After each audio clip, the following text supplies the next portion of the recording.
Welcome to Influential Entrepreneurs, bringing you interviews with elite business leaders and experts, sharing tips and strategies for elevating your business to the next level. Here's your host, Mike Saunders. Well, hello and welcome to this episode of our program. This is Mike Saunders with Marketing Huddle, and today we have with us Kelly Riggs with the business LockerRoom. Welcome to the program, Kelly. Hey, great to be here, Mike. Thanks for the invitation. Hey, so I am just intrigued, and I love when I hear about how people start business and why they chose a name. And you know, my company is Marketing Huddle, and you have business LockerRoom. So we've got that sport thing going here because you know it's kind of like, you know, let's huddle up and get some stuff done. Or, you know, in the locker room, that's when, and I first of all want to find out why'd you choose business locker room. But secondly, maybe we can merge right into kind of like the pivot concept of when you go into that locker room at halftime, let's just say a football game, many times you are pivoting and adjusting on the fly because of what you've learned in that first half, and you come out and you can make it or break it based on what you've done in that locker room. So just kind of give us an intro that way, and then is that something that you see as well and can advise your clients in the business world with that same kind of laser-focused pivot? I think it's really intuitive of you to think of it that way because it's absolutely right. Actually, business locker room came from that idea and another idea. The first idea was that business is like sports to me. You know, when especially in the sales world, when you win a deal, someone else lost.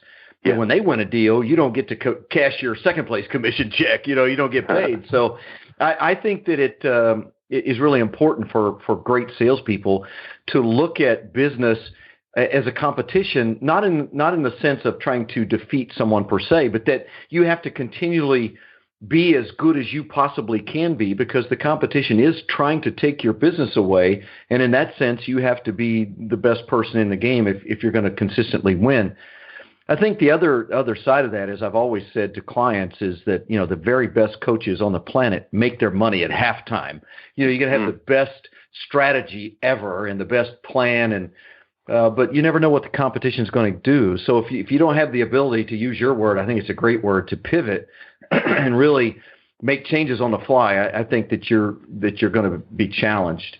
The actual idea, oddly enough, comes from a company that I co-owned with a really fantastic guy back around 2000 in that area of time, almost 17 years ago now. We co-owned a sports media production company, and as a part of that, Mike, I wound up doing sports talk radio. Actually, I had a couple of sports talk radio programs here in Tulsa, Oklahoma. One of those was on a very large AM radio station on Saturday nights and did very, very well with that because we got great guests and we did interviews and really had a lot of great content, which that sounds really familiar today in the way we approach the sales marketplace now. But it was called, oddly enough, The Locker Room, and it was the Locker Room with Kelly Riggs on Saturday nights. And so when we were getting ready to start this company, and actually the first name of the company was something different, and we made a change several years ago because it just dawned on me, wow, I mean, it just fits. The locker room, the business locker room, competition, you know, sports, the whole thing. So that's kind of the way it came out, and I just think it's appropriate. I think sports is a great teacher, and it's a great place to learn about building teams and leadership and every other thing that's really important in the business world. Yeah, I couldn't agree more. I just love that intro, and you know, it makes me think of one other thing, which leads into my next question, because you wrote a blog post, "The Senseless Debate Surrounding Cold Calling, Social Selling, and Email," and I want to tie in what you just said to the question, which is sports, and you know, there's some great analogies. Well, it's the age-old comment we've probably all heard, you know, blocking and tackling. Let's not focus on the big old fancy plays. Let's just get some of those basics done. And so many times you would think that thinking again of football, you know, you need the offensive line. And the offensive line is critical to have a run game, which is critical to be able to do a play-action pass.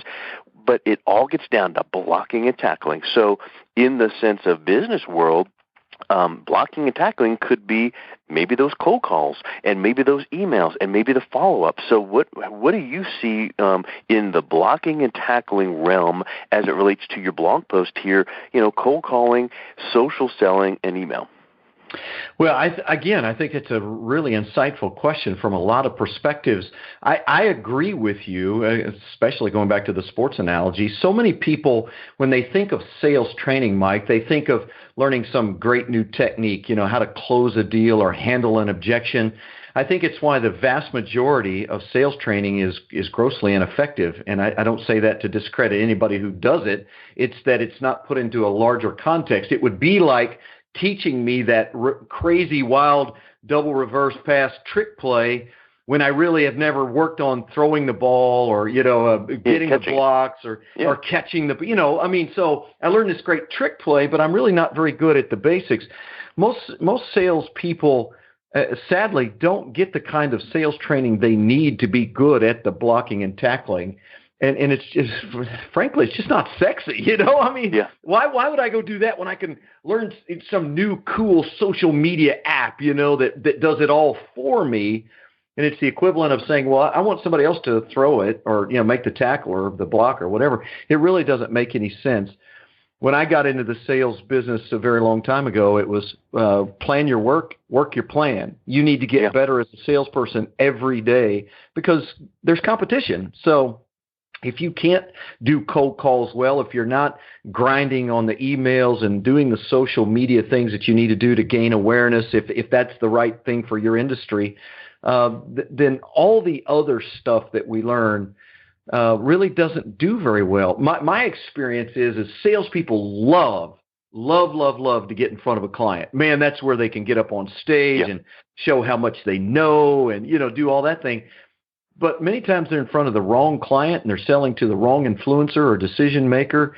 The solution doesn't fit well, and then they can't figure out why, all of those things impact conversion rates. They can't figure out why their win rate's so bad, Yeah. And so now they're trying to get even better in front of a client, and that's not the real problem.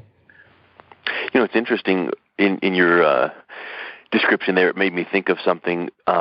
Do you think that it would ever be possible in a football game to run a play and have the whole play unfold, and right as the receiver has caught the ball and runs to the 1 yard line, someone from the sidelines puts their helmet on, runs out, and goes, give me the ball, I want to get the touchdown.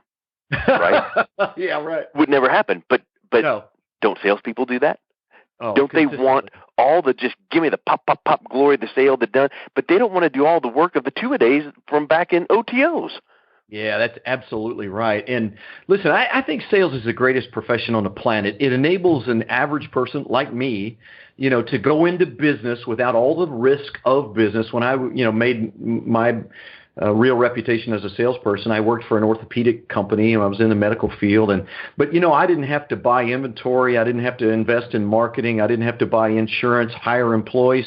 And yet I ran my own business, Mike, with all of that support. And if I wanted to make more money, then I could go make more money. And if I wanted to take a little time off, I could do that as well. But sales is such a great opportunity for entrepreneurs who don't have the investment money, so to speak, to start their own companies.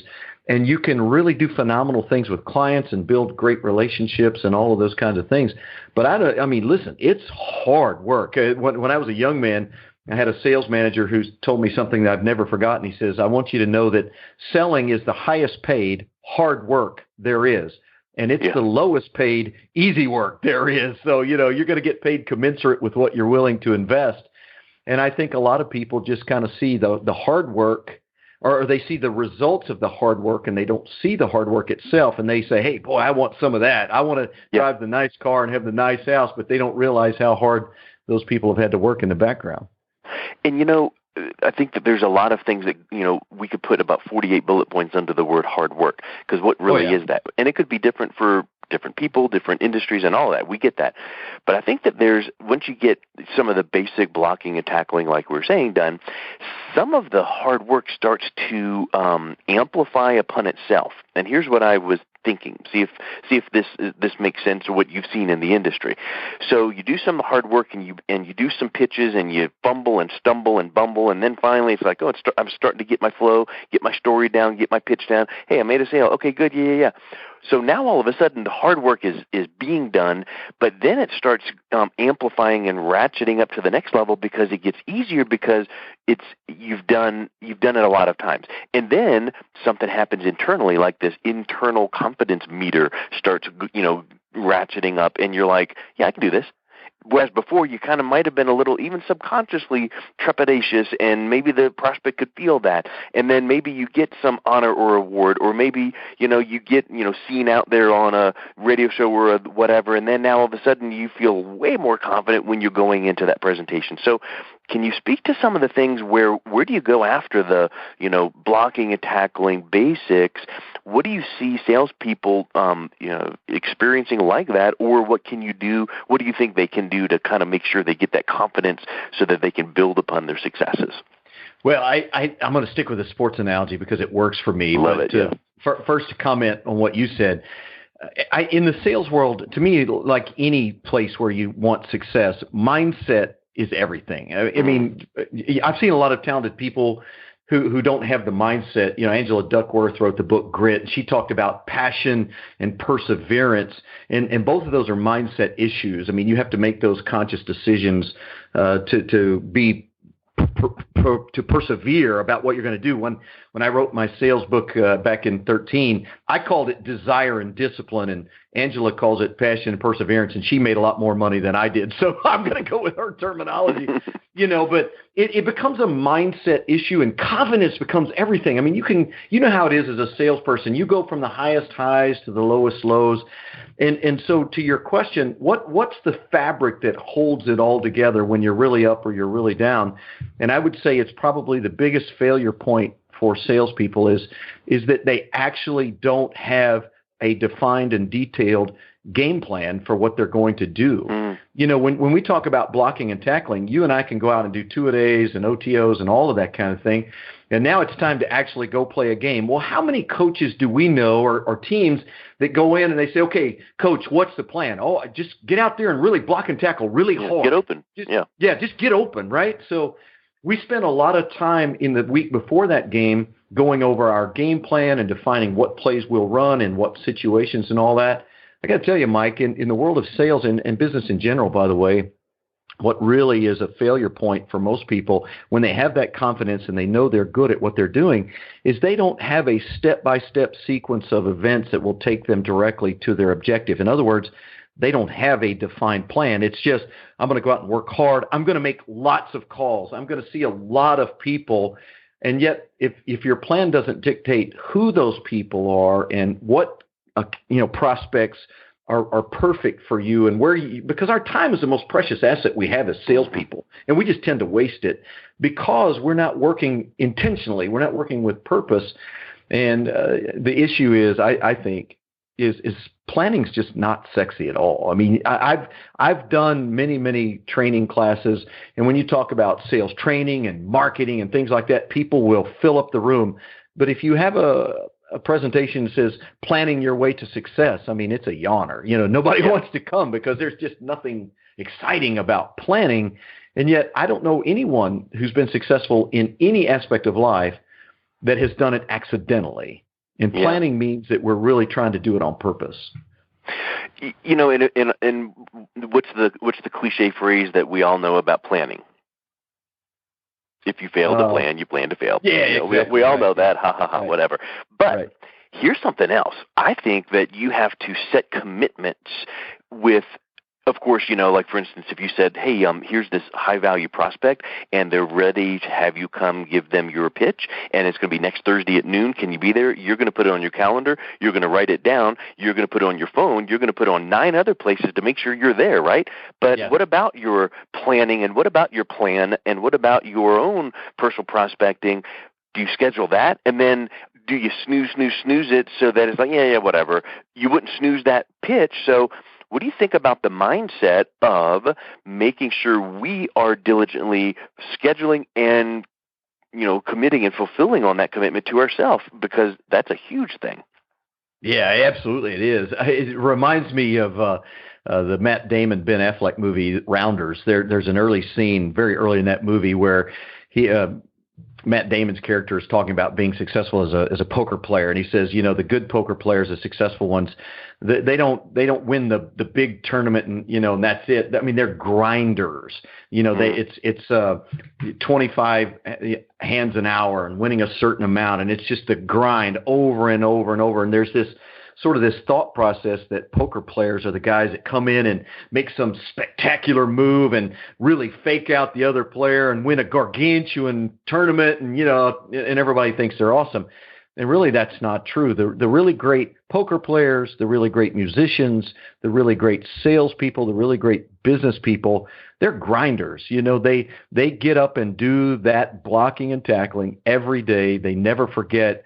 For a salesperson, the one area that sales really is just math, and there's a lot of places where it's alleged to be that it's not, in my opinion, but in one case it is if you don't have enough opportunities in your funnel, you just can't hit your number, period. Yeah. I don't care how good you are. If you don't have enough opportunities lined up, you're never going to hit your number. So it's incumbent upon every salesperson to get up and do the things that aren't necessarily that fun or, the exciting part of what we do, to have a plan every day to go out and add to that sales funnel. Because if you don't, your failure is almost a lock. Yeah, that's a huge piece, and I think it sounds so much easier to say than to do. Yes. I have a plan and I follow it. But then do you find yourself just going, yeah, whatever. My schedule's tight and I put it on my Outlook, but I can kick it. So I think that's really, really massive. So now let's get into what are some of the mistakes that you're seeing salespeople make these days, in addition to what we're saying, the blocking and tackling, the making a plan. So let's say that they've been doing that. Well, then what? Even in the one-to-one pitch and presentations, what are some of the mistakes that salespeople are making that they can avoid? Well, the big challenge that has been around since I've been in selling for over 3 decades is they want to show up and throw up, right? They want to show up in front of the customers and tell them everything they know about every piece of their product and how awesome we are and how great we are and we're the best and all that kind of nonsense. And, anybody who's been around for a while recognizes that that's a huge mistake, that you have to spend the time to find out about your client and their needs and their personal buying motivation and all of those kinds of things. And the analogy that I like to use in training salespeople is to say, why would you ask your prospect to get married on the first date? I mean, we don't do that in real life. So why is it that you show up? Imagine I want to go out with a girl back in high school, Mike, and I sit down, or come up to her and I say, "Hey, I'm Kelly Riggs. I'm kind of a big deal.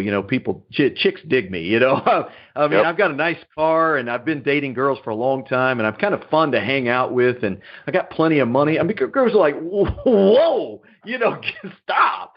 But that's what we do in sales. Yeah. We show up and we go, "Hey, my company, we've been in business 40 years. We make the best products out there. We have great quality and service. And, customers really love working with us because we're so awesome." And then we say that sales is a relationship building business, that it's all about relationships. And yet we go about it the entire wrong way. It's the equivalent of showing up, having one date and saying, "Hey, you want to get married?" I mean, you ask. And if you don't ask the right questions, then you might find out that, you're not even the right, fit, or you're not even the right decision maker, or you guys need something totally different, and you've gone through all that song and dance for nothing. Oh, without a doubt. And in the real world, if you show up and ask a girl to get married on the first date, typically that's going to get you a restraining order, right? I mean, or at least a slap on the face. Or a slap in the face. But you take the exact same 2 people and actually do create a relationship between them because they get to know each other and they invest in each other and so forth. Same 2 people, exact same question, they wind up getting married down the road. Well, the analogy holds true in sales. If you show up and try to sell something in the first interaction by telling people how awesome you are, I mean, they're totally turned off. That's why people hate salespeople. Mm-hmm. But if you invest in the relationship, get to know them, find out what's important to them, same 2 people saying, now there's a relationship, you can ask for the sale down the road and you can get it. And I think that's probably the most pervasive, most widely seen problem you see in sales is people just don't know how to control a conversation with questions and really being, having empathy and wanting to understand that person, they think you control a conversation by talking other people's ear off, and it's just completely wrong. Yeah, it's huge. Hey, so I think you've written a book or 10, and you have one in the works. And so tell us a little bit about your writing, and then how can people learn more about you, your services, your writing, and how can they engage with you? Well, thanks for asking. You can find out much more about me at bizlockerroom.com. I've written a couple of books, one in management leadership and one in sales. But the one I'm really excited about, Mike, is the one that I'm writing with my son. He is 30-year-old millennial. He's a rock star in the consulting world, has his own company, and just out there killing it. And he and I have both seen, when I started my company about a dozen years ago, it wasn't very long before people were saying, hey, can you come and talk to us about, as leaders, and I do a lot of work in the leadership space, can you talk to us about managing these pesky millennials? I mean, they're making us crazy, right? They're different and all this kind of thing. And so I think it's a mistake to think that you, quote unquote, manage a millennial. It's like they're a chess piece and you learn how to move them around the board or something like that. But my son experienced that directly as well in the workplace, because people would say, how old are you? And well, we've always done it this way. And who do you think you are? You're just a young kid and all this. He and I began to see the same problems and with the same solution. And we started working together in clients, helping them learn how to create a culture and a workspace where the leader understands and owns that perspective of the millennials and leverages what they bring to the workplace, instead of just saying, hey, sit down, shut up, I'm the leader and you don't get it. And we started a podcast, and you can find it at countermentors.com. We coined this term. We all know what a mentor is, but a counter mentor is that mentoring the other way, where we try to leverage the value of the millennial and let them mentor us on the things they're great at, like social and technology and community and all those kinds of things. So we have a book that will be published in January of 2018. It'll be published by Hachette, and it's called Counter Mentor Leadership: How to Unlock the Potential of the Four-Generation Workplace. And I'm really excited about it. It's not your average standard leadership book that wants to put you to sleep sometimes. We're kind of snarky and kind of, go at it in sarcastic ways sometimes. We're trying to make it fun and interesting, both for the boomer, but also for the millennial, right? We want the millennial to read it too and have some credibility, and I think my son brings that to the equation. That's awesome. That's. I'm sure you 100% of the fun is just doing it with him, and then the other 100% is the fact that it's good quality content that people need to read. Absolutely right. Cool. Well, hey, Kelly, it was so awesome to get to know you. Love your approach, your style, your energy, and thank you for your time today. Yeah, good stuff. Thanks for having me. You've been listening to Influential Entrepreneurs with Mike Saunders. To learn more about the resources mentioned on today's show or listen to past episodes, visit www.influentialentrepreneurssradio.com.